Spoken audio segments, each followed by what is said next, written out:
민수기 6장 22절부터 27절까지 말씀을 제가 읽겠습니다.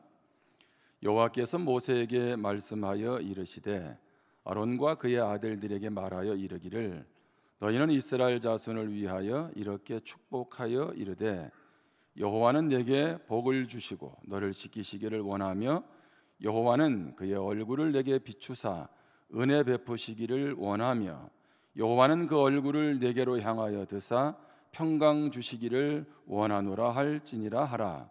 그들은 이같이 내 이름으로 이스라엘 자손에게 축복할지니 내가 그들에게 복을 주리라. 아멘. 우리가 새해를 시작하면서 40일 금식기도 1차를 진행을 했고요. 이어서 말씀 축제를 했죠. 말씀 축제를 통해서 많은 성도님들이 은혜를 받고 저에게 이제 간증을 나누어 주셨습니다. 한 성도님이 얼음 호수 같은 세상에서 허우적거리는 나에게 큰 은혜를 주셨다고 그렇게 고백을 하셨어요. 그런데 집회를 새벽 시간에도 한 번도 안 빠진 우리 교회 집사님 한 딸이 초등학교 학생인데 엄마에게 이렇게 말했습니다. 엄마, 나는 얼음 호수 같은 데서 스케이트 타고 싶다. 무슨 얘기입니까? 각자 모양은 달라도 받은 은혜는 풍성했다는 것입니다. 이번 집회는요, 위로의 집회였습니다.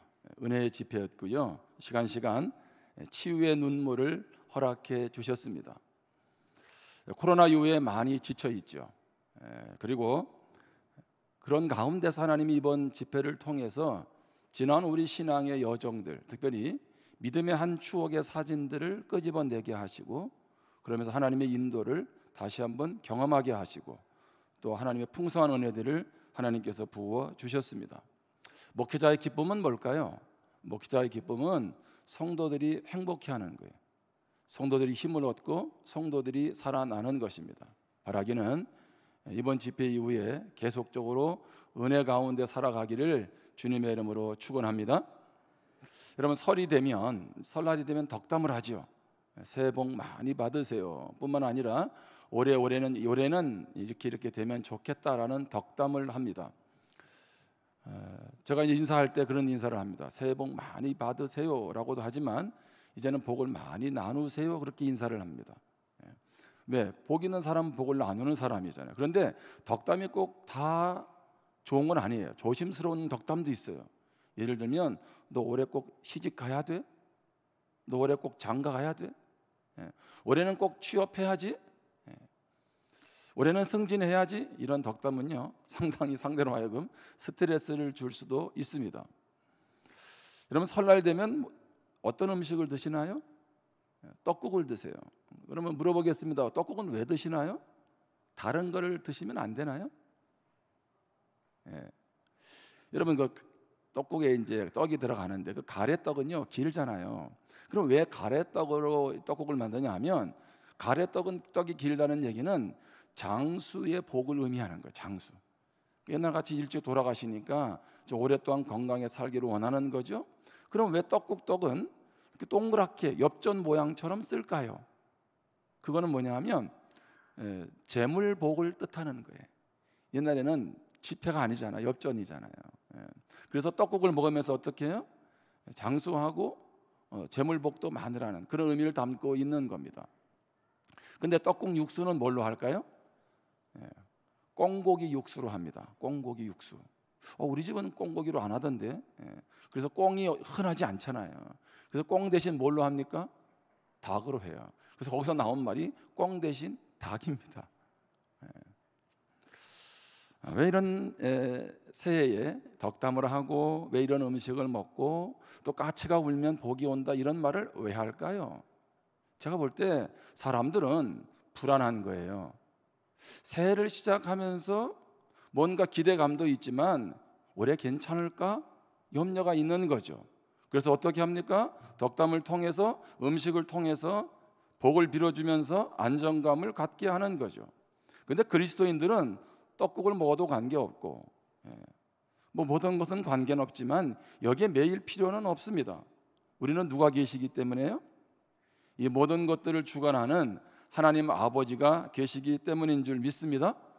우리 하나님 아버지는 어떤 분으로 여러분이 이해하십니까? 어떤 분은 뭐 에베네셀의 하나님, 여호와 이레의 하나님, 뭐 반석이 되시는 하나님, 요새가 되시는 하나님, 뭐 사랑의 하나님, 뭐 거룩한 하나님, 다양한 하나님에 대한 표현을 하고 있지 않습니까?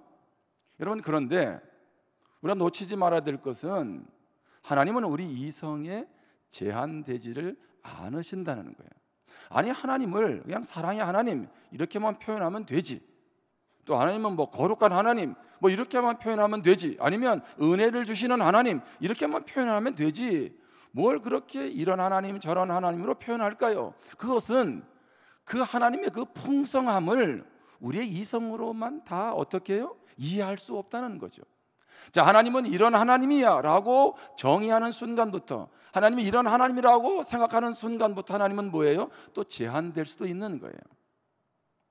우리 하나님은요, 한이 없는, 우리가 알아가면 알아갈수록 그 깊이와 넓이는 한이 없는 우리의 이성을 영역을 넘어서는 하나님이시라는 거죠.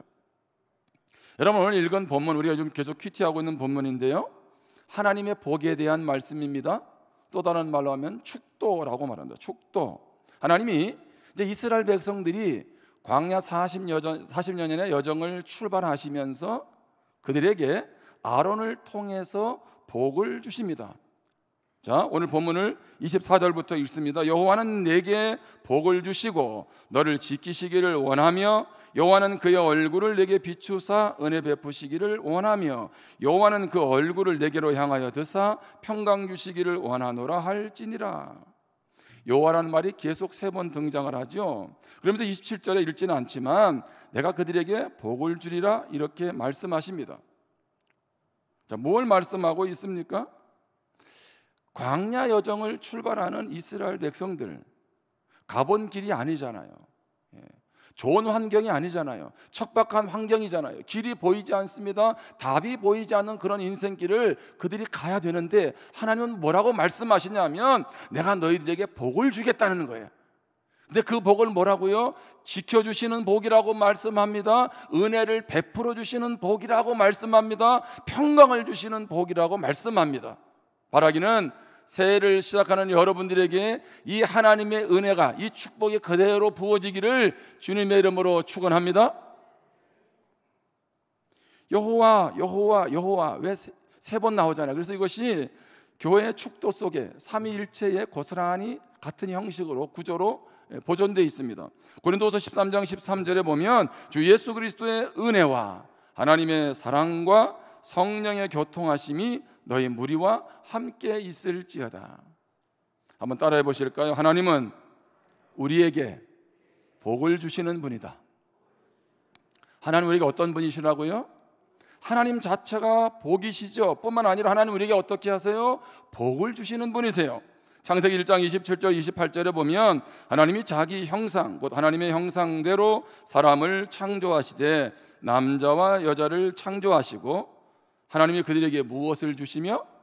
복을 주시며, 하나님이 그들에게 이르시되 생육하고 번성하여 땅에 충만하라, 땅을 정복하라, 바다의 물고기와 하늘의 새와 땅에 움직이는 모든 생물을 다스리라 하시니라.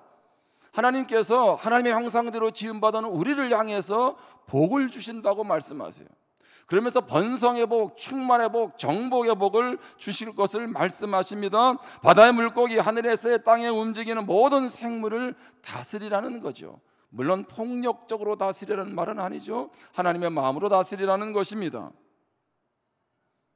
뿐만 아니라 하나님은요 계속 복을 주세요. 창세기 1장 29절에 보면 하나님이 이르시되 내가 온 지면에 씨 맺는 모든 채소와 씨 가진 열매 맺는 모든 나무를 너희에게 주노니 너희의 먹을 거리가 되리라. 또 땅의 모든 짐승과 하늘의 모든 새와 생명이 있어 땅에 기는 모든 것에게는 내가 모든 푸른 풀을 먹을 거리로 주노라 하시니 그대로 되니라. 하나님은 내가 복을 줄게 라고 말씀하시지 않고 어떻게 했어요? 복을 주신다 하시고 구체적으로 복을 말씀해 주시죠. 여러분, 우리가 잘 아는 신명기에도 순종하면 이런 복을 주신다는 말씀이 나오죠. 거기에 전제를 순종을 달고 있지만 신명기 말씀을 하나님께서 순종을 우리에게 요구하시는 건 뭡니까? 나의 복이 너희에게 계속적으로 흘러가기를 원하신다는 거죠. 그러면서 신명기 28장 3절부터 보면 거기 하나님의 복이 나옵니다. 성읍에서도 복을 받고 들에서도 복을 받을 것이며 네 몸의 자녀와 네 토지의 소산과 네 짐승의 새끼와 소와 양의 새끼가 복을 받을 것이며 내 강주리와 떡반죽 그릇이 복을 받을 것이며 내가 들어와도 복을 받고 나가도 복을 받을 것이니라. 할렐루야. 하나님은 뭐라고 말씀하세요? 오늘 들어와도 나가도 자녀, 토지, 소산, 짐승들, 무슨 얘기입니까? 하나님의 복은요 구체적입니다. 하나님의 복은요 실제적입니다. 하나님의 복은 막연하지를 않습니다. 하나님의 복이 이렇게 구체적이고 실제적이라는 얘기는 하나님은 그렇게 우리에게 무엇을 복을 주기를 원하신다는 것입니다. 여러분, 자녀들을 만나면 부모님들은 어떤 마음이 있나요? 자, 결혼한 자녀들이든 결혼하지 않은 자녀들이든 부모의 마음은 어떤 마음인가요? 자녀가 잘 되기를 원하는 것 아니겠습니까? 어떠하든지 나보다도 내 자녀가 영육간에 잘 되기를 원하는 것이 부모의 마음입니다. 무슨 얘기입니까? 하나님이 우리에게 복을 주신다, 복을 주시는 하나님이라는 얘기는 하나님의 마음이 그러하다는 것입니다.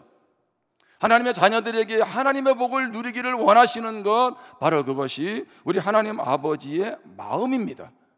그런데 문제는 뭐예요? 이 땅에 죄가 들어오고 난 다음에 사람들에게 병이 생겼어요. 여러 가지 병이 생겼는데요, 그 중에 대표적인 병이 제가 보니까 의심병이에요. 의심병.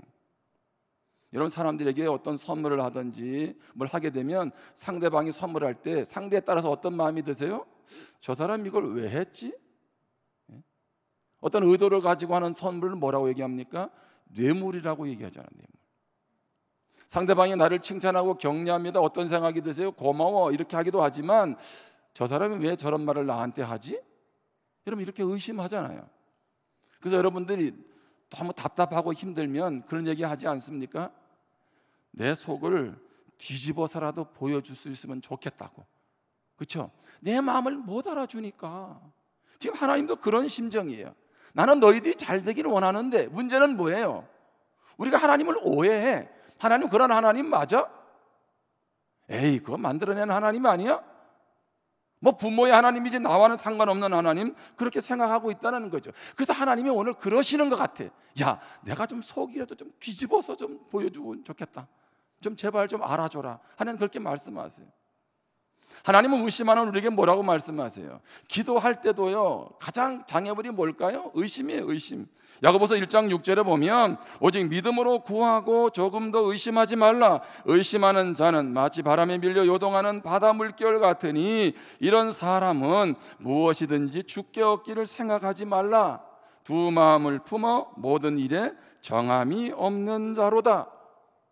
기도하면서 두 마음을 품는 거예요. 들어주실까 안 들어주실까? 제가 그러면서 생각난 게 뭐냐면, 아, 믿음의 반대말은 믿음 없음이 아니라 의심이구나. 의심.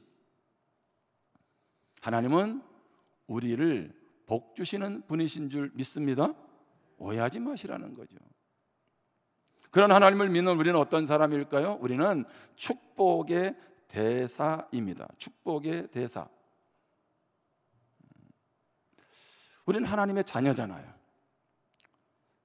자녀는 어떤 사람인가요? 주님을 닮아가는 사람이잖아요. 자, 하나님의 형상대로 지음받았다는 얘기는 하나님의 형상을 입은 대로 살아가는 것 아닙니까? 하나님처럼 다 할 수는 없지만 하나님의 거룩, 하나님의 의, 하나님의 정의, 이런 것들은 우리가 부분적으로 실천할 수 있지 않습니까? 성경에서 복과 축복은요, 원어를 보면 같은 단어입니다. 다시 얘기합니다. 성경에서 복은 원어적으로는 같은 단어예요. 자, 그런데 주체가 하나님이면 복을 준다라고 번역을 합니다. 근데 주체가 사람인 경우에는 축복하다, 복을 빌다 이렇게 말하는 거예요. 자, 그래서 저는 여러분들에게 복을 비는 사람이 아니라 하나님의 복을 비는, 그래서 뭐라 그래요? 축복한다, 축원한다 이렇게 표현을 하는 것입니다. 대사는 어떤 사람인가요? 한 나라를 대표해서 다른 나라에 파견돼서 외교를 담당하는 사람 아닙니까? 우리는 하나님 나라의 대사입니다. 어떤 대사라고요? 복을 또 다른 사람들에게 나눠주는 축복의 대사. 다른 말로 뭐라 그래요? 축복의 통로, 이렇게 말하고 있는 것입니다. 하나님은 하나님이 복을 주시는 분 이렇게만 말씀하지 않고 너도 또 다른 사람에게 복의 통로가 되라, 축복의 대사가 되라, 그렇게 말씀하고 계시는 것입니다. 하나님이 아브라함을 선택하시죠. 그럼 뭐라고 말씀하십니까? 창세기 12장 1절 2절에 보면 여호와께서 아브라함에게 이르시되 너는 너의 고향과 친척과 아버지의 집을 떠나 내가 내게 보여줄 땅으로 가라. 내가 너로 큰 민족을 이루고 내게 무엇을 주어? 축복을 주어? 복을 주어 내 이름을 창대하게 하리니 너는 무엇이 될지라? 복이 될지라. 너는 복의 통로가 되라, 축복의 대사가 되라, 이렇게 말씀하시죠. 자, 이삭도 야곱을 축복합니다. 야곱도 요셉의 두 아들 그리고 12아들을 축복하지요. 창세기 49장 28절입니다. 그가 임종을 앞두고 야곱이 축복을 하는데 이들은 이스라엘의 12지파라 이와 같이 그들의 아버지가 그들에게 말하고 그들에게 무엇하였으니? 축복하였으니. 하나님의 복을 빌어준 거죠. 곧 그들 각 사람의 분량대로 축복하였더라. 저는 야곱이 자녀들을 축복하면서 두 가지가 묵상이 돼서, 하나는 뭐냐면 하나님은 여전히 우리로 하여금 복을 주기를 원하시고 우리를 통해서 복이 흘러가기를 원하시는 거예요. 뿐만 아니라 야곱의 자녀들은 어떻게 해요? 각 사람의 분량대로. 저는 여러분의 분량이 한이 없기를 바랍니다. 그래서 하나님의 복을 마음껏 받고 그 복을 마음껏 다른 사람들에게 흘려보내는 그런 믿음의 사람이 되기를 주님의 이름으로 축복합니다. 나 같은 사람이 축복의 대사가 될 수 있을까? 여러분 위축되지 마세요. 주눅들지 마십시오. 하나님 앞에서 내가 어떤 존재인지를 다시 확인하고 내가 다시 서서 하나님 뜻 가운데 나아가면 됩니다. 하나님은 내가 있는 삶의 자리에서 축복의 대사가 되기를 원하세요. 우리 가정은 경제적으로나 여러 가지로 별 볼일 없는 것 같습니까? 그러면 그것을 느끼고 깨닫는 믿음의 사람인 내가 축복의 사람이 되면 됩니다. 그 사람이 며느리가 될 수도 있고 그 사람이 아들이 될 수도 있고 그 사람이 남편이고 아내가 될 수도 있습니다. 어떠한 직장입니까? 그곳에서 내가 바로 축복의 사람이 되면 되는 것입니다. 요셉이 가고 나서 보디발의 집이 복이 되고, 요셉이 가고 나서 그가 감옥에도 변화가 일어나고, 요셉이 애굽의 총리가 되고 나서 애굽 사람, 이스라엘 백성, 그 주변에 있는 나라들의 사람들이 흉년의 때에 살아나는 축복을 누리지 않습니까? 누구 때문에? 요셉 한 사람 때문에. 다니엘은 비록 바벨론의 포로가 되어갔지만 포로가 되어간 그가 그곳에서 바벨론에서 메데 바사에서 이어 정권이 바뀌지만 그는 계속 요직을 두루 맡게 됩니다. 왜 그 나라는 그렇게 부강한 나라가 되었을까요? 바로 다니엘과 같은 축복의 대사가 있었다는 것입니다. 하나님은 우리 모두가 그렇게 하나님의 축복의 대사로, 복의 통로로 살아가기를 원하시는 줄 믿습니다. 그러면서요, 제가 오늘 본문을 보면서 그런 생각이 들었어요. 축복의 대사라면 어떻게 살아가야 될까? 여러분, 저는 그동안에 이 말씀을 묵상할 때에 하나님이 우리를 이렇게 지키시기를 원하고 은혜 베풀기를 원하고 우리에게 평강 주시기를 원한다, 이렇게만 묵상을 했어요. 근데 이번에 묵상을 하는데 어떤 깨달음이 오냐면, 내가 너를 그렇게 복을 주기를 원하는 거 알지? 너는 그러면 축복의 대사잖아.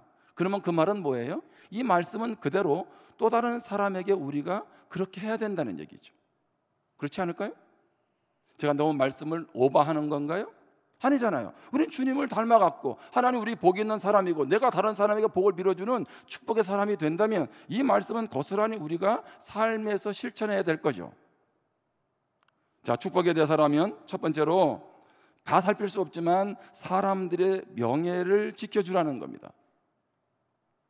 민수기 오늘 보면 6장 24절에 보면 여호와는 내게 복을 주시고 너를 지키시기를 원하며, 하나님이 우리를 지켜주시는 것 복 중에 복인 줄 믿습니다.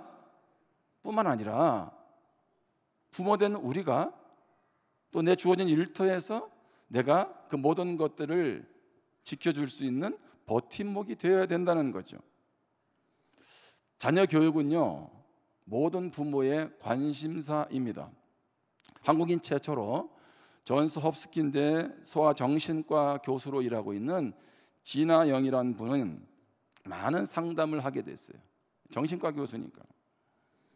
많은 자녀들을 상담하면서 자녀 교육을 아주 힘들어하는 한국 부모들을 향해서 이렇게 얘기했습니다. 너무 많은 것을 가르치려 하지 말고 본질에 집중하라. 이제 많은 자녀들을 상담하면서 이분이 내린 결론이 뭐냐면, 많은 것 자녀들에게 이거 해라 저거 해라 가르치려 하지 말고 본질에 집중하도록 가르쳐라.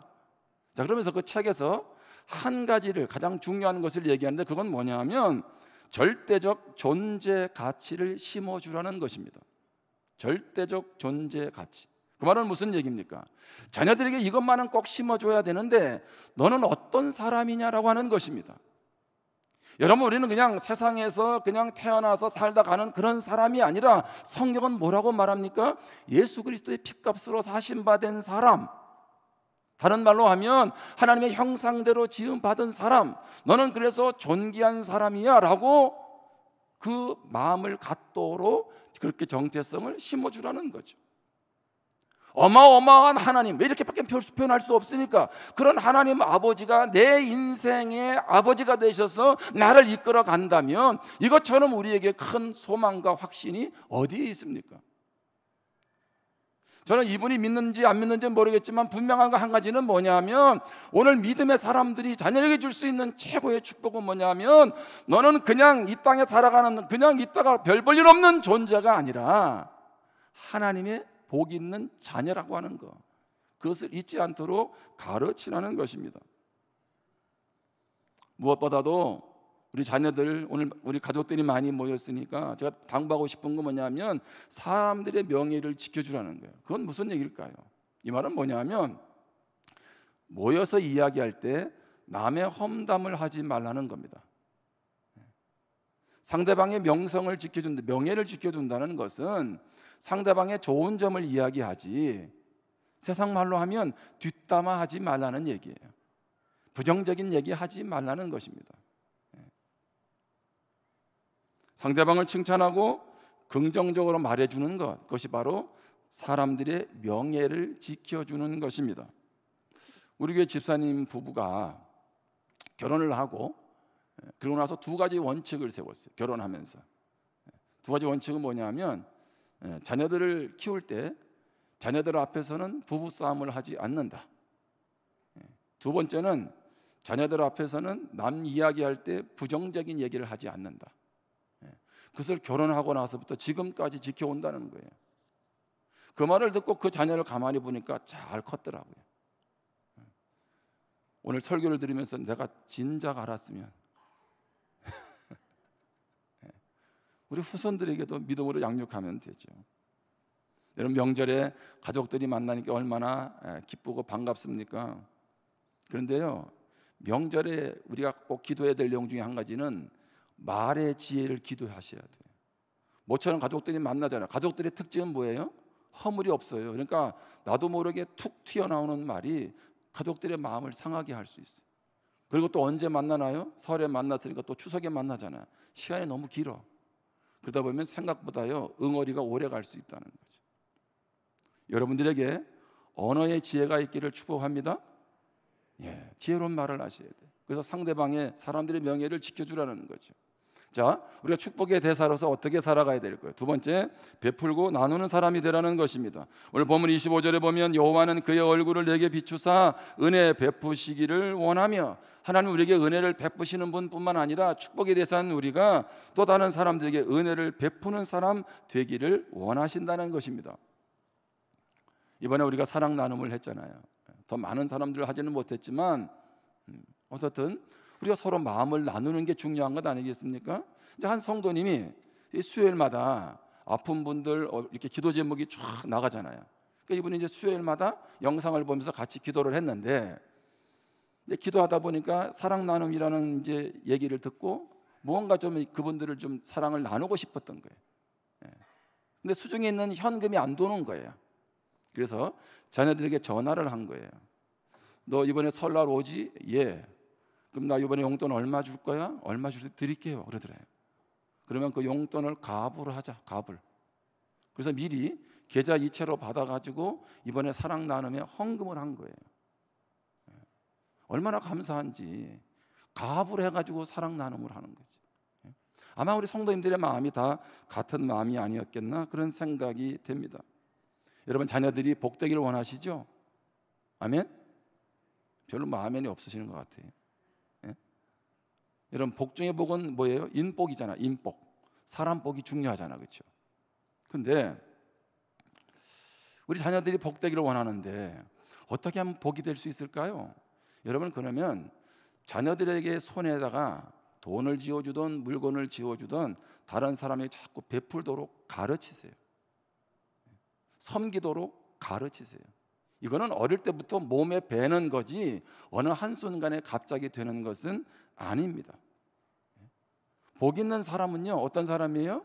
베풀고 나누는 사람입니다. 여러분 친구가 많은 사람들 한번 주변을 잘 보세요. 그 사람의 특징은 어떤 사람인가요? 남 밥 잘 사주고 베풀기를 좋아하는 사람 아니겠습니까? 그런 사람에게 친구가 많이 있잖아요. 우리 교회에서 자란 자녀가 이렇게 말을 합니다. 자기가 직장에 가보니까 그래도 직장에서 무언가 조금이라도, 여기서 말하는 건 큰 거 아니에요? 조금이라도 섬기려 하고 손해 보려고 하는 사람은 그리스도인이라는 거예요. 그 중에서도 가만히 눈 씻고 찾아보면 뭔가 좀 남과 달라라고 하는데 보면 예수 믿는 사람이라는 거죠. 믿음의 사람들은 많은 게 아니에요. 조금씩 달라져서 또 그런 모습으로 내가 속한 그곳에서 영향력을 드러내면 되는 거죠. 여러분 축복의 대사로 베풀고 나누고 살아가기를 주님의 이름으로 축복합니다. 마지막 한 가지는 화목의 사람이 되라는 것입니다. 오늘 본문 26절에 보면 여호와는 그 얼굴을 내게로 향하여 드사 평강 주시기를 원하노라 할지니라 하라. 아멘. 무엇 주시기를 원한다고요? 평강. 다른 말로 하면 평안, 또 다른 말로 하면 평화. 다 같은 말이죠. 하나님은 축복의 대사로 우리가 가는 곳마다 무엇 하기를 원하세요? 평화의 사람 되기를 원하세요. 평화의 사람은 뭘까요? 그 말은 다른 말로 하면 화목하게 하는 사람이에요. 내가 가는 곳마다 화목하게 하는 사람. 고린도후서 5장 18절에 보면 모든 것이 하나님께로서 났으며 그가 그리스도로 말미암아 우리를 자기와 화목하게 하시고 또 우리에게 화목하게 하는 직분을 주셨으니. 아멘. 하나님께로부터 받은 직분은 뭐라고요? 화목하게 하는 직분. 물론 여기에서 1차적인 의미는 믿지 않는 사람을 예수 그리스도께로 인도하는 화목하게 하는 역할. 근데 이 역할은 무엇입니까? 내가 가는 곳마다 나로 인하여서 반목하던 그것이, 서로 질시하고 시기하던 그 자리가 회복되어지는 평화의 자리, 화목의 자리가 되도록 하는 것, 바로 그것이 축복의 대사가 할 일이라는 것입니다. 오늘 이제 설 명절을 맞아서 많은 성도들이 흩어졌고 또 이곳에 온 많은 분들이 또 함께 했습니다. 바라기는 하나님이 어떤 분일까? 하나님 오해하지 마세요. 하나님 우리에게 복을 주기를 원하시는다는 것을 기억하시기를 바랍니다. 굳이 하나님을 한 단어로 정의한다면 하나님은 복이라고 정의할 수 있습니다. 그래서 예수 그리스도까지 보내주셨죠. 하나님을 믿는 우리, 하나님의 형상대로 지음받은 우리 자녀들이 할 일은 뭔가요? 그분을 닮아서 축복의 대사, 복의 통로가 되는 것입니다. 그러기 위해서 어떻게 하자고요? 다른 사람의 명예를 지켜주고 그리고 베풀고 나누고 내가 가는 곳마다 화목의 역사가 일어나는 그런 역사가 있기를 주님의 이름으로 축원합니다. 우리 같이 기도하겠습니다. 오늘 주신 말씀을 우리 마음 가운데 한번 새기면서 하나님 앞에 기도할 수 있기를 바랍니다. 우리는 별 볼 일 없는 사람 아닙니다. 우리는 예수 그리스도를 만난 이후에 구원의 복이 임한, 하나님의 복이 임한 복 있는 사람들입니다. 그래서 하나님은 우리를 통해서 끊임없이 복을 나누어 주기를 원하십니다. 내가 그런 사람으로 살아가기를 원합니다. 하나님, 오늘 하나님의 말씀처럼 오늘도 지켜주는 사람, 은혜 베푸는 사람, 평강의 사람, 화목의 사람 되게 해 주옵소서. 우리 말씀을 품고 결단하면서 기도하겠습니다.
하나님 아버지, 오늘 이 자리에 하나님의 은혜가 함께 하는 줄 믿습니다. 하나님이 우리에게 은혜를 주신다는 것은 하나님이 우리에게 복을 주신다는 뜻인 줄 믿습니다. 우리 하나님 아버지의 그 은혜와 그 사랑에 더 깊이 잠기는 우리가 되어지기를 원합니다. 그리고 우리 자신이 얼마나 복 있는 존재인지를 깨닫고 이제는 가는 곳마다 축복의 대사로 살아가게 도와 주시옵소서. 사람들의 명예를 지켜주고 끊임없이 베풀고 나누며 하나님 화목의 대사로 살아가는 우리 모두 되게 하여 주시옵소서. 이번 명절에 가족들과 만나서 그런 하나님의 은혜와 기쁨들을 나누게 하시고 또 그렇게 살아가기로 결단하는 시간들이 되도록 도우시사 세상 가운데 하나님의 자녀들로 인하여서 빛이 되고 소금이 되는 역사들, 그래서 아름다운 이 땅이 되도록 축복하여 주시옵소서. 예수님의 이름으로 기도합니다. 아멘.